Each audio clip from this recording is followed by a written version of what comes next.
If you see these signs, you've got the rare duality power of angels and demons. There are rare moments in life when the veil lifts. You're not sure why it happened or what triggered it, but for a few seconds, maybe minutes, you felt like something ancient and powerful was watching through your eyes, a presence not entirely yours. Not evil, not good, just beyond. If you've ever looked in the mirror and felt like there was more than one version of you looking back, or if you've ever heard a voice in your heart that sounded both divine and dangerous, then it's possible you carry the rare duality power of angels and demons. This is not a metaphor. I'm not talking about being moody or complicated. I'm talking about a very real spiritual phenomenon, a soul that carries the essence of both light and shadow, both heavenly beauty and infernal fire. Most people are tuned to one frequency. They're either drawn to the light, kindness, order, protection, or to the shadow, rebellion, chaos, transformation. But a very rare few, like you perhaps, are born with the capacity to hold both. Click subscribe to this channel to get more profound spiritual lesson. I want to ask you something, and I need you to take a breath before you answer, not with your mind, but with your soul. Have you ever felt like your greatest strength is also your greatest danger, that the very thing that makes you powerful can also destroy you if you're not careful? That is the sign, that is the first whisper from the invisible realm that you are not ordinary. You see, angels and demons are not just characters in religious texts, they are archetypes, forces, patterns of power. Angels represent the sacred order of the universe, the divine intention, the structure of light. Demons, on the other hand, are the raw, untamed forces of transformation, destruction, and rebirth. One protects, one challenges, one preserves, one evolves, but both are necessary. Without angels, the world descends into chaos. Without demons, the world becomes stagnant, frozen in obedience. So what happens when a human being carries both? You become a living paradox. You might notice that you are extremely empathetic, but also terrifyingly detached when needed. You can feel someone's pain as if it were your own, cry with them, hold them, lift them up. But in another moment, you can cut off all emotion, stand in the fire, and make hard decisions that others would run from. This isn't inconsistency. This isn't brokenness. This is duality. You've probably been misunderstood your entire life. People try to label you too intense, too soft, too caring, too cold, too spiritual, too rebellious. No one can put you in a box because your soul was forged in two realms. You don't belong to heaven or hell. You're a bridge. Let me share something from my own journey. There was a time I was meditating in a cave in the Himalayas. No electricity, no sound except the wind and my breath. It was the third night without food. I was seeking light. I was trying to dissolve my ego, reach divine clarity. But instead I was visited by a vision. It wasn't an angel. It wasn't a demon. It was both. A being of wings and flame. It didn't speak in words, but I understood. It said, "You are not here to escape the world. You are here to transform it. And to do that, you must carry both the sword of heaven and the fire of the abyss." That was the moment I understood. The spiritual path is not about choosing light over dark. It's about mastering both, integrating both. Only then can you become whole. Do you feel called by both compassion and rage?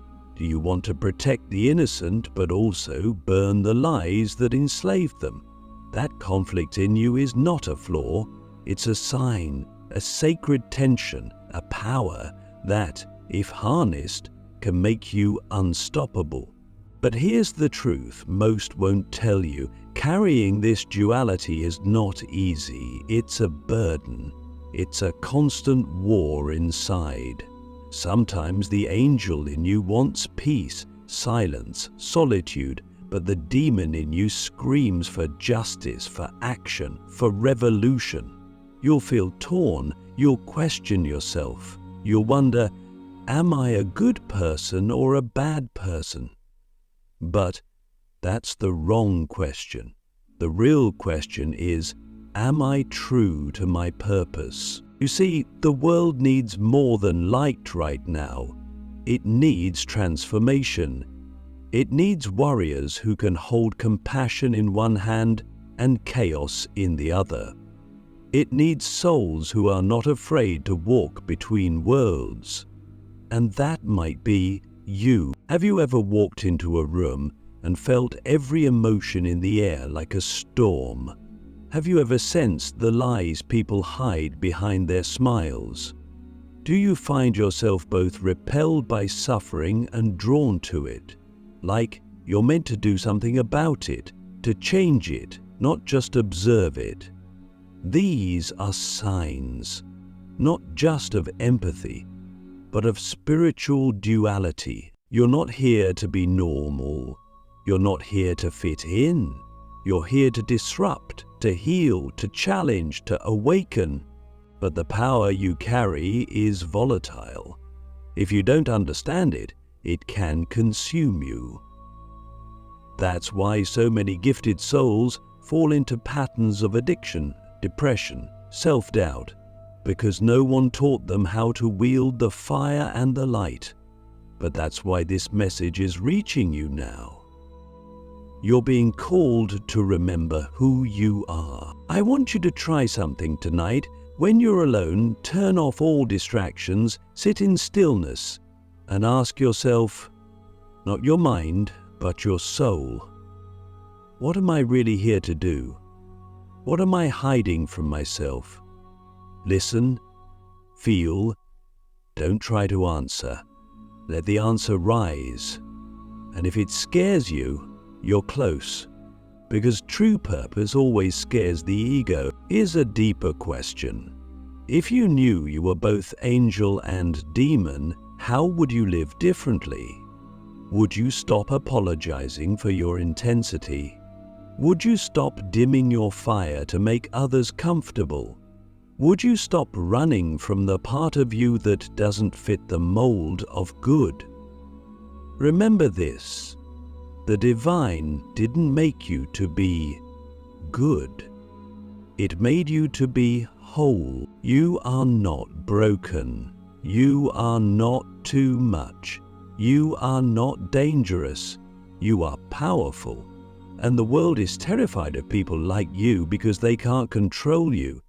But that's exactly why you're needed. You were born to bring light into dark places and fire into lifeless ones. You are the rare few who can look at both heaven and hell and say, I understand. You are the bridge, the storm, the healer and the destroyer. And your time is coming, the sacred chaos within. Why your inner conflict is divine. There's a war inside you, and you've felt it for as long as you can remember. Moments of radiant clarity where you feel like you could hug the entire world are followed by waves of raw, untamed energy that could rip through illusions, tear down institutions, and burn everything false to the ground. And maybe you've judged yourself for it. Maybe you've asked, what's wrong with me? Why can't I just be peaceful like everyone else? But I'm going to offer you a truth that most people aren't ready to hear. Your inner conflict is sacred. It's not a symptom of spiritual failure. It's proof that you are alive with divine purpose. Most people fear chaos. They run from it, suppress it, or numb it with distractions. But your soul was built to hold it, not to be consumed by it, but to understand it, to partner with it. You were born to be the storm and the eye within it. If you've ever felt like your heart breaks too easily or your temper flares too fiercely, you're not broken. You're tuned to a frequency that hears both the cries of angels and the growls of demons. And that sensitivity, that intensity, that contradiction, it's not weakness, it's divine architecture. Let me ask you something. How do you respond when injustice stares you in the face? Do you feel both an overwhelming compassion for the victim and a seething rage toward the system that allowed it? That's your duality. One part of you wants to comfort, to heal, to protect. The other wants to burn down every lie that holds people hostage. That tension is not a flaw.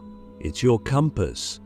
It's how you know where you're needed most. You see, angels alone might soothe the wounded, but they fear stepping into the fire. Demons alone might break chains, but without love, they can become tyrants themselves. But you are the rare soul who can bring both to the table. You can walk into the fire, not to destroy for destruction's sake, but to clear the way for something sacred to grow. And that means your inner war will never fully end. It's not meant to. It's the very forge that sharpens your wisdom and deepens your compassion. People will misunderstand you. They'll tell you to pick a side, to be either gentle or strong, kind or firm, light or dark. But you were never meant to choose.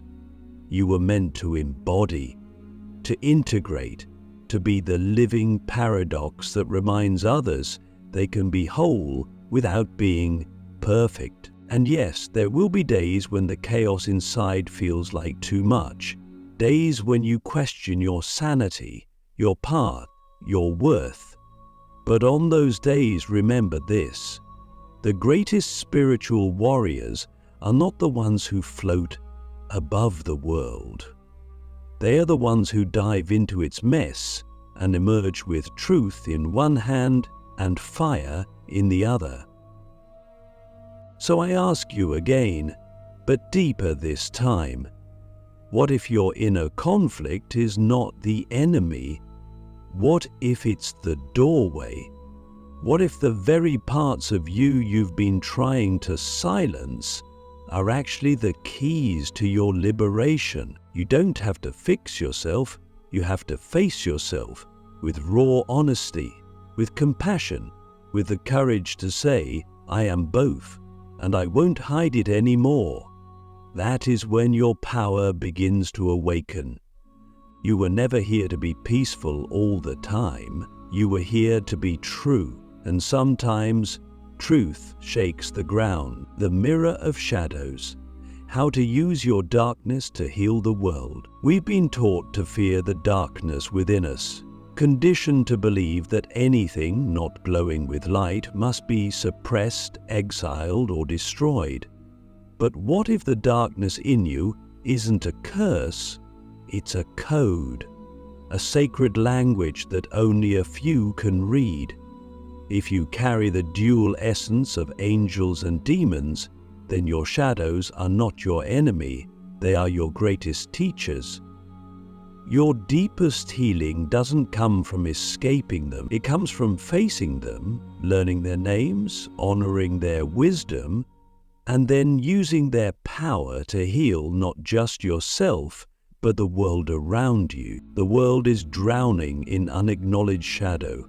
People wear masks of positivity while silently screaming inside. They chase peace without ever confronting the pain underneath. But you were born to be the mirror. You reflect what others are too afraid to see in themselves. That's why people are drawn to you and terrified of you at the same time.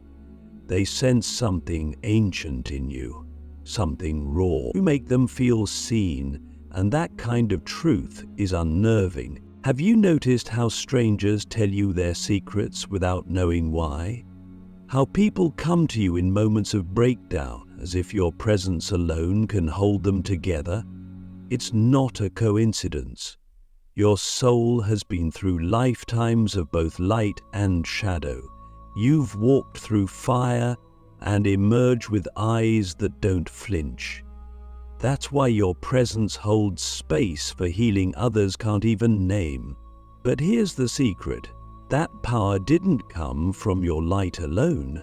It came from your wounds, from every time you sat in your own darkness and refused to abandon yourself. Think about this. What if the pain you've carried all your life wasn't meant to break you, but to prepare you? What if your trauma wasn't just suffering, but initiation, a spiritual rite that carved out space in you for deeper empathy, sharper vision, and unshakable truth?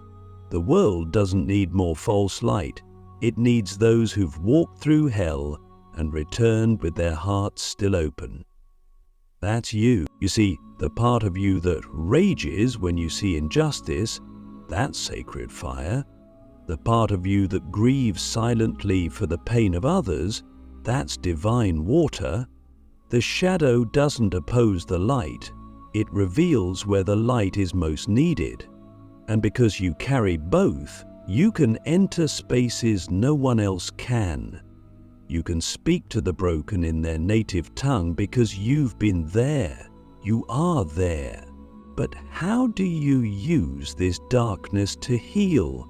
Start by no longer hiding it. When you stop pretending to be only light, you give others permission to be whole. Speak your truth. Share your story, not the polished version, but the raw one. The version where you doubted, where you fell, where you burned everything down just to see what was real. That's the story the world needs, not perfection, but authenticity. And in your own life, take your shadows by the hand. Instead of asking, how do I get rid of this? Ask, what are you here to show me? That's when the transformation begins. Each shadow is a guardian of a hidden gift. Anger, when understood, becomes courage. Fear becomes intuition. Grief becomes compassion. Your demon is not here to destroy you, it's here to wake you up. So I'll ask you now, what part of yourself have you been afraid to own? What truth have you buried because you thought it was too ugly, too dangerous, too dark? Go there. That's where your power is hiding. You are not here to be light despite your shadow. You are here to be light because of it. The awakening path, becoming the living bridge between heaven and hell. There comes a moment in every awakened soul's journey when you stop resisting what you are. You stop apologizing for the fire in your voice, the tears in your eyes, the contradictions in your being. You realize you were never meant to be one thing. You were meant to be a universe. And in that moment, your initiation begins. Not into sainthood, not into rebellion, but into balance. Into embodiment. You begin walking the path of the bridge, the living thread that weaves heaven and hell into one sacred tapestry. To walk this path is not to choose sides. It is to become the sacred middle, the still point where extremes dissolve. You are not here to be an angel who only ascends, nor a demon who only descends. You are here to thread the divine into the human, to bring light into the darkest corners, and to bring depth to the shallow light. It's a path that few can walk, because it demands everything. It demands you hold your power without arrogance, your wounds without shame, your truth without compromise. You are the storm and the silence, the one who can walk into chaos and carry calm, who can face the shadows in others without flinching because you've already faced them in yourself. That is a rare gift. That is why this power is so rare, because it requires presence. It requires you to be awake in every moment, to not hide behind masks of goodness or darkness, but to live fully, honestly, and fiercely in the complexity of your soul. And the world needs you. It needs people who can stand in the middle of extremes and not be pulled apart. It needs people who can say, I see your pain, and I see the part of you that causes pain, and I still see you. You speak a spiritual language that only those who've tasted both heaven and hell can understand. You are the soul who can guide others not by preaching, but by being. So how do you live as the bridge? First, stop trying to be understood by everyone. Most people aren't ready to see both the angel and the demon in you, and that's okay. Your job is not to be digestible. Your job is to be real, to be rooted, to be true. Second, give yourself permission to evolve beyond labels. Today you might feel like a warrior, tomorrow a healer, the next day a destroyer of illusions. You are all of it. Don't shrink to fit someone else's comfort. Third, devote yourself to mastery. The dual power you carry is volatile. If unconscious, it can burn you from the inside out.